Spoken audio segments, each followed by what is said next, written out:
which are used daily by the Federal Bureau of Investigation in solving crimes and protecting the safety of our nation and our homes.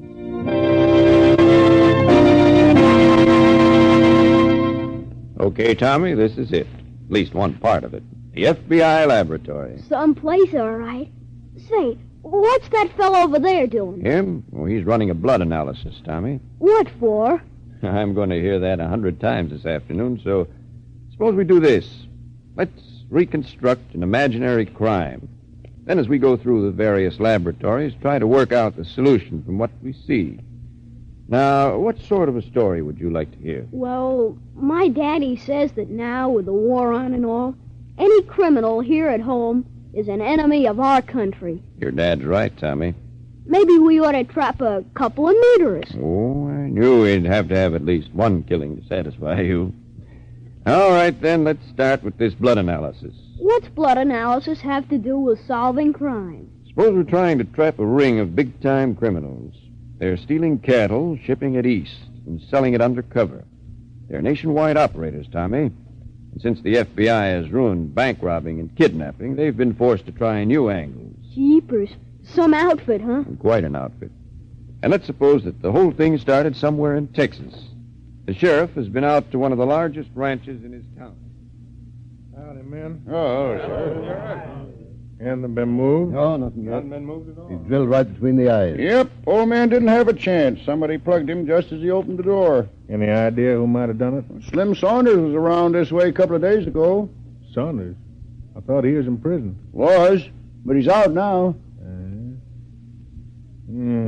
Bullet went clean through the old man Tuttle, huh? Up there under somewheres. Let's see. Shot was fired out front here. Should have plowed in the back wall. Yeah, here she is. Get it out. There. Yeah, steel jacket from a 25-35. I think I'll look up Slim and see what kind of gun he's toting.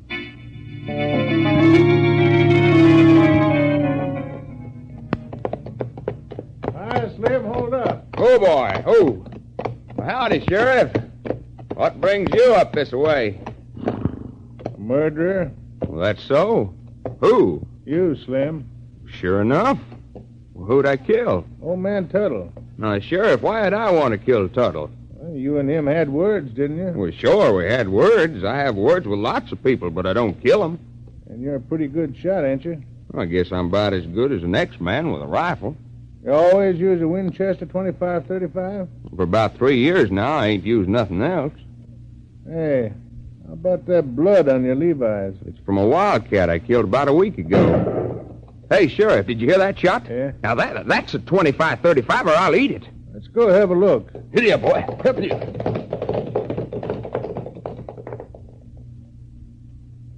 There he is, Sheriff.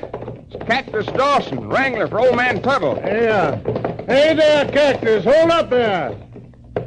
Howdy, Sheriff. What's up? Yeah. Let's see a rifle, Cactus. Oh, sure. 25-35, huh? Yeah. I'm taking you in, Cactus. Maybe you can tell us something about the murder of old man Tuttle. Old man murdered? That's right. Now, well, who'd want to do a thing like that?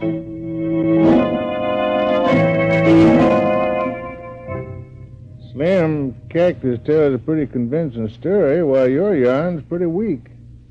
Now, there was a trail of blood where old man Tuttle was dragged across the porch, and there was blood on your Levi's. I told you a dozen times, Sheriff. It was from a wildcat I killed about a week ago. It's funny you didn't have no hide in your pack. I killed him because he was stalking a yearling of mine and knocked the skin, and that's the truth, Sheriff. Well, the FBI settled the whole thing. Ought to be hearing sometime today. What's the FBI got to do with it? I sent your Levi's to him along with yours and Cactus rifles. Several cartridges. So you see, Tommy, that brings us right back to that piece of cloth you were asking about. The chemist was able to tell us in a minute that the blood on Slim's Levi's was not human, but wildcat. Maybe so, but he could have killed old man Tuttle. That's right. So we had to go a little further and find out which gun fired the shot.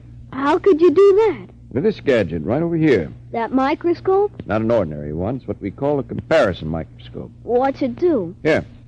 I put a bullet on this side and another bullet on the other side. Now, look. Uh-huh. I see him. Now, I turn this gadget right here.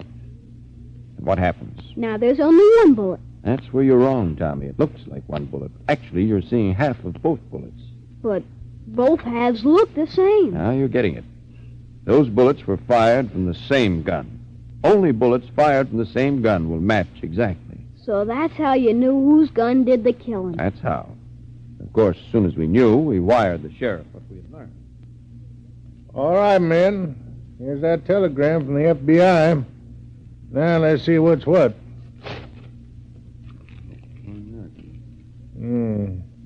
Stain on pants. Murder bullet fired from... Well, I guess that settles it. There was wildcat blood. The murder gun belongs to Cactus. What's that? All right, Cactus. You can't prove nothing. I don't have to. The FBI has already done it. Start talking. It was self-defense, Sheriff, so help me it was. Talk. About 3 days ago, a couple of city fellas offered me $200 if I'd sort of keep an eye on the old man that night, just to make sure he kept to the ranch house. If the old man stirred, I was to give a coyote howl as a signal. I was sitting in the saddle about 50 yards in front of the ranch house. Wasn't no moon out.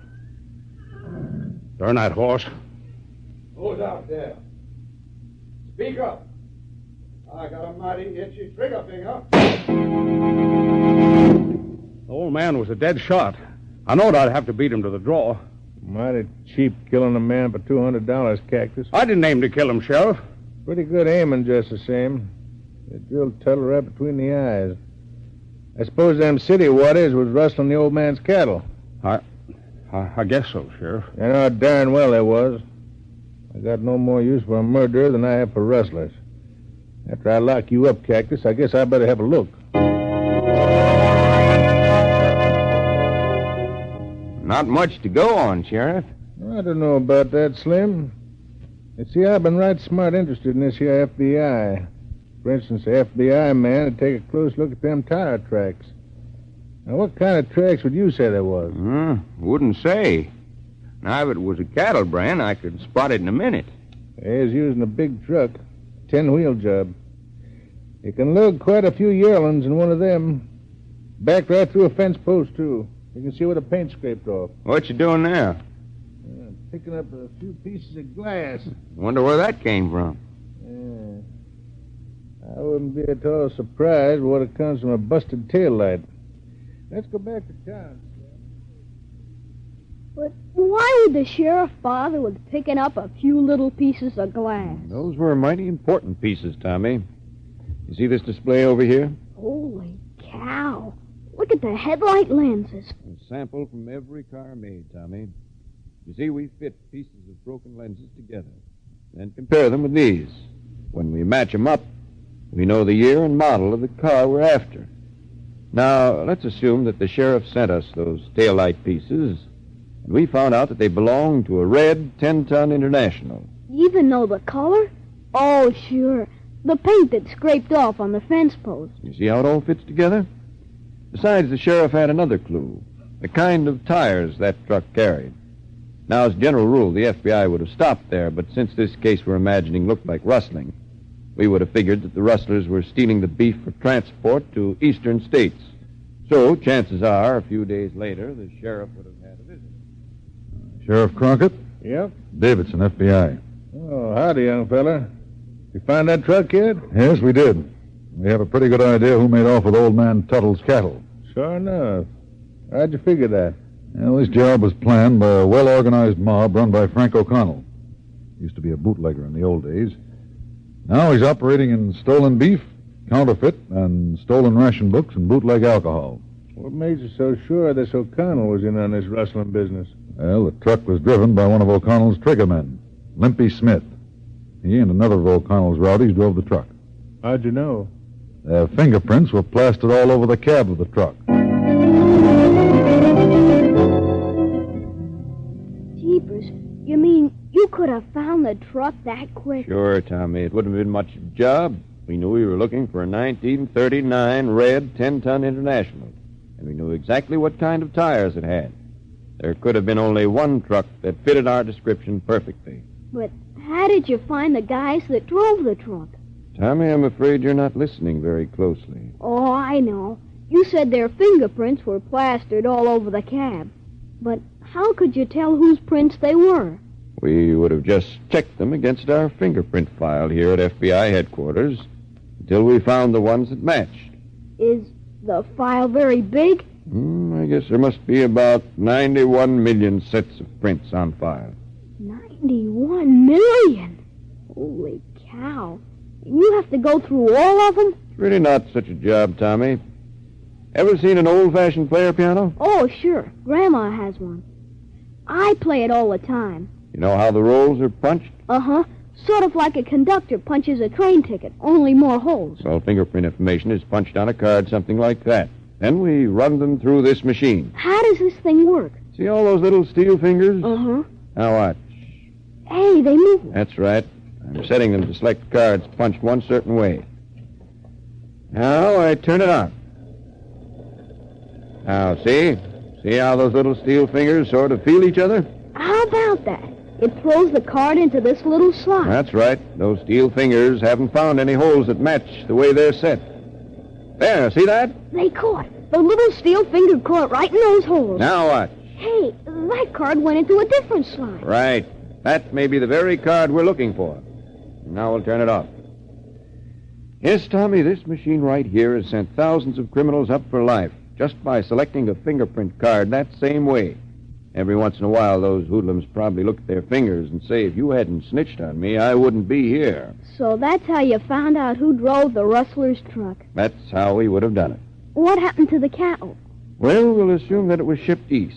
Of course, a couple of FBI men would have followed it because we'd have known that sooner or later we'd catch the big shot. Yeah, the big shot. You said this was going to be a big case. Uh-huh, but of course we wouldn't want to lose track of the guys who drove the truck, would we? Heck no. What you reckon they would have done after that? Let's suppose they met up with two other characters who had also been mixed up in the liquor racket back in Prohibition days. But what would they be up to? We wouldn't know at first. We'd just have to wait. But maybe this time local police officials would stumble onto something that would give us a clue. All right, Doc. What's the story? This man is employed as night watchman at the Morris Building. Morris Building, night watchman. That's the building. Anyway, this man was shot while stepping in his car after work. Where was his car parked? In an alley reserved for parking spaces and building employees and tenants. You got the slug? Just removed it from the man's leg. Nickel-jacketed 22. You say the man was struck in the inner part of his thigh? That's right. The bullet took a sharp downward course. Well, then the shot was fired from above. Is this the kind of gun you have in mind, Captain? Yes, Mr. D.A. It was just such a gun that fired the bullet. I'll have a comparison shot made with this. Well, you can save yourself the trouble, Captain. That could not possibly be the gun. Oh, why not? Because that gun belongs to the wounded man. We found it locked in the glove compartment of his car.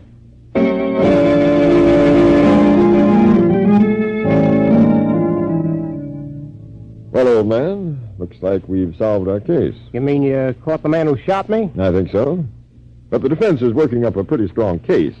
They're going to intimate that you might have carried a gun for your own protection. Oh, that's ridiculous. You know the company forbids me to carry a gun. I'd say you could have carried a gun inside your shirt and held it in place with your belt. But, proof, man. They can't prove a thing like that. Well, suppose you had carried a gun that way, and suppose in stepping into your car, the trigger had caught in your clothing and was pulled. The bullet would have plowed down your leg. You mean they're going to try to prove I shot myself? Oh, that's the most ridiculous thing I ever heard. Ridiculous or not, it could have happened if the gun had a long barrel like this one. That would, mister? Never. That gun belongs to me. I know. But fear of an investigation as to why you were carrying a concealed weapon might have kept you from concealing the circumstances of the shooting. It, might have, yes, but, who'd believe a crazy story like that? Oh, most any jury. You see, a ballistics expert has proved that this is the guilty gun.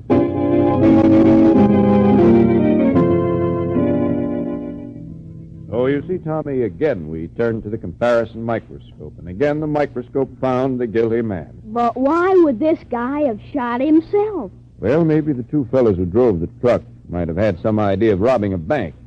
So they bribed this night watchman to let them into the second floor of that building. See, Tom, at First National Bank's on the ground floor. Oh. And maybe our friend took a gun along just in case the racketeers tried to double-cross him.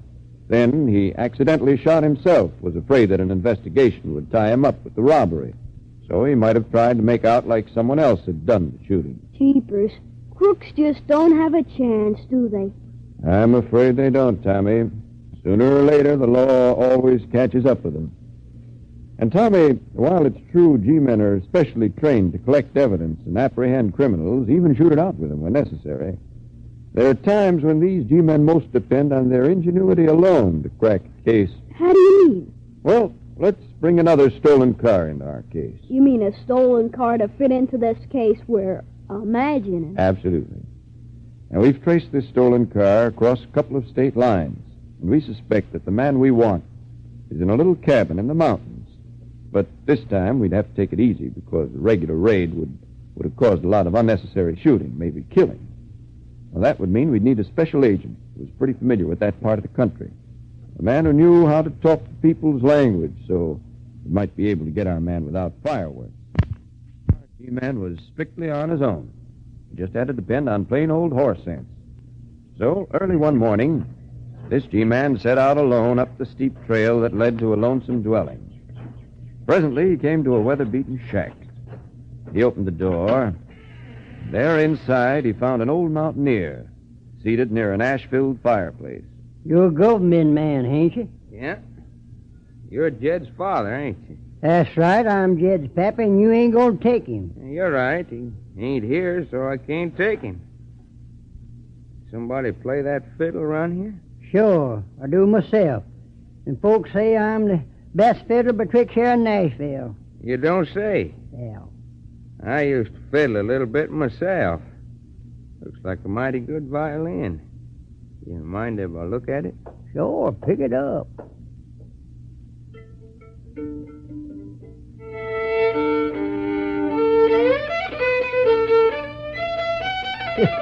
Rub a dog, you can play that thing.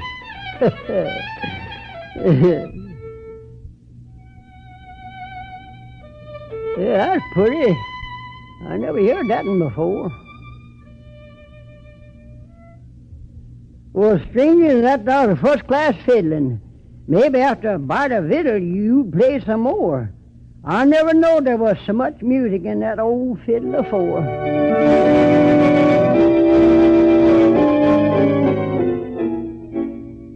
Well, I gotta be getting back. How about Jed? You want him, don't you? No, I don't want him.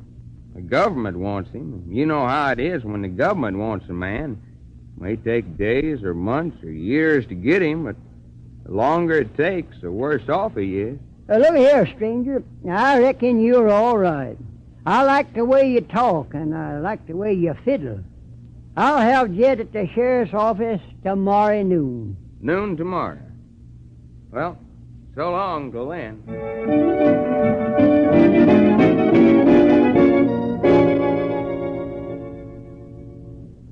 Gee, you mean you could have nabbed him just like that? Just like that, Tommy, without firing a shot. All because that G-man used plain old horse sense.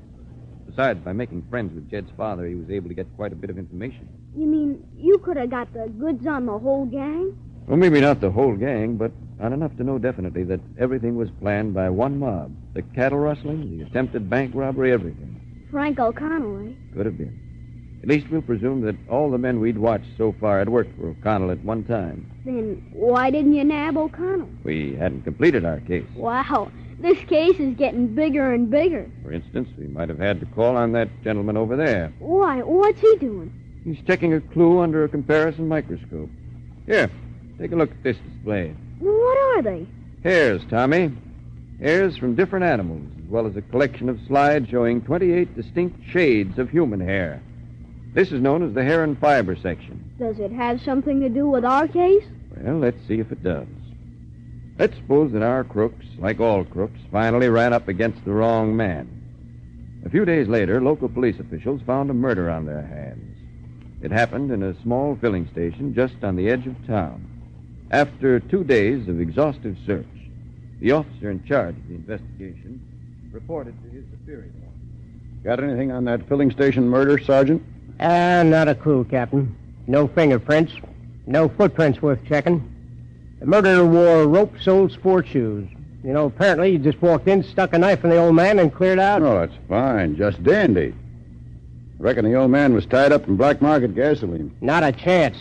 Why, just the other day he chased a fellow out of his place and tried to peddle some coupons to him. You say someone did try to sell him coupons? That's what I was told. The old man's a stickler for honesty. So he chases a guy. Hey, wait a minute. Why didn't I think of that before? Hello? Yes? Oh, in his left hand, huh? Nothing else? Okay. Coroner's office found a couple of hairs in the old man's left hand. Hey, Chief, I just thought of it. The old man tossed out the last guy that tried to palm gas coupons on him. Now, suppose the same guy tried again. He might have gotten pretty hot, threatened this guy, And the guy knifes him. Well, it's a good guess. Find who tried to sell him those gas coupons.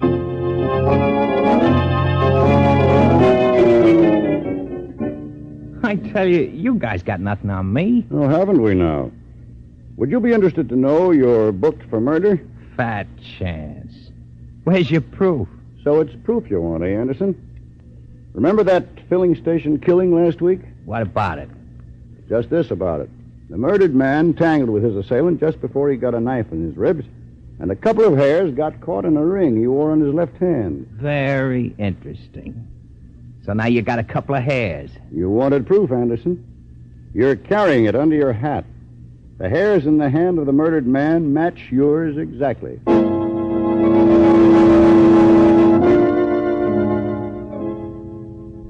That's what the hair and fiber section has to do with our case, Tommy. What do you know? They pinned a murder rap on Anderson with just a couple of hairs. Yes.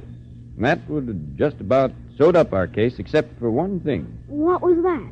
O'Connell tried to drop from sight entirely. How could he do that? He couldn't, but maybe he thought he could. Let's suppose that he tried to dodge fingerprint identification.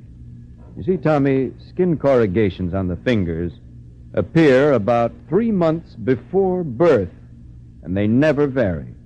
The criminal knows this. O'Connell knew it, but suppose, like all criminals, he tried to convince himself that in his case, nature would make an exception.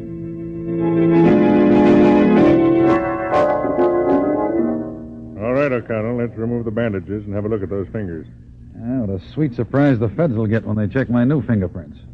You know, O'Connell, if this works, it'll be the first time. What do you mean? It'll work. It's got to. No man's fingerprints have ever been changed by an operation. All right, come on. Get those bandages off, Doc. Okay. There you are. That's a ticket. No fingerprints. Well, I can't even... Hey, Doc. Look at that finger. Uh-huh. And that one. Yeah. I told you it wouldn't work, O'Connell. Your fingerprints are coming back just as they were before I operated.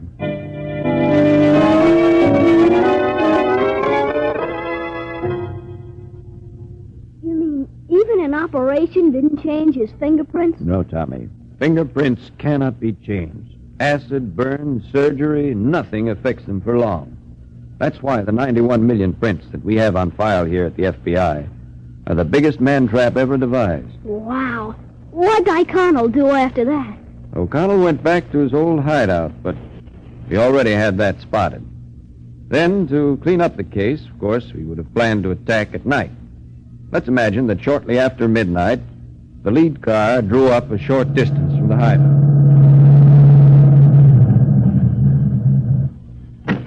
All right, man. We've blocked all roads.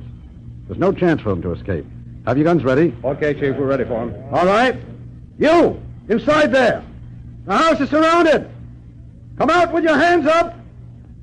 They heard you, Chief. Looks like we'll have to smoke them out. Come out, or we'll come in. The whole gang's in there. All right. Drive them out. Are you ready to come out yet? Well, give them the tear gas. Right. Here they come.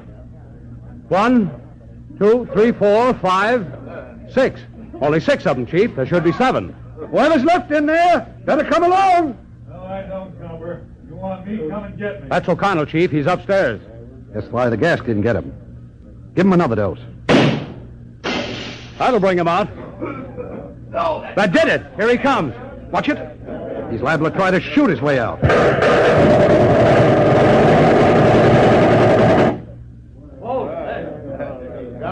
All right, men. Load the rest in the car. What about O'Connell, Chief? Well, I think we'd better have the morgue handle that. That last blast got him.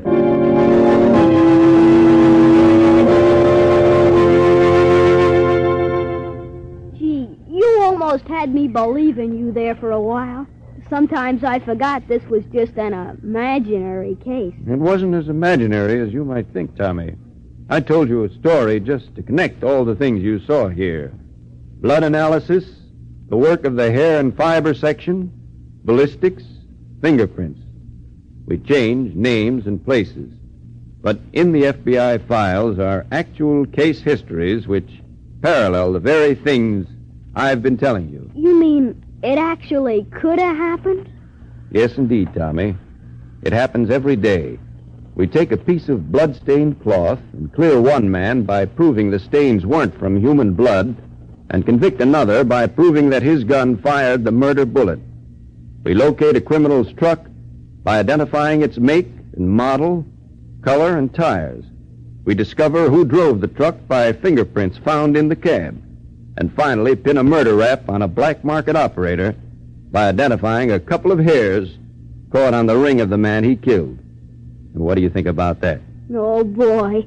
I'm going to be a G-man when I grow up.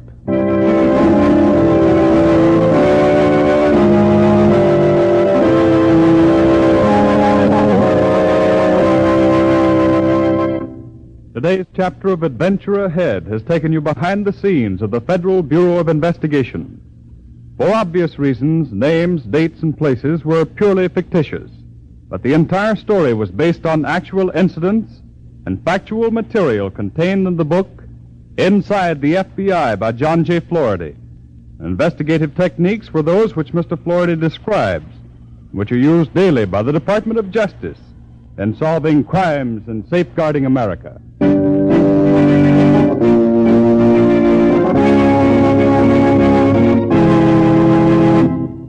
Today's chapter in Adventure Ahead was adapted for radio by Howard Caraway and was directed by Joseph Mansfield. Music was by Doc Whipple. Adventure Ahead is presented as a public service by NBC and its affiliated independent stations. This is the National Broadcasting Company.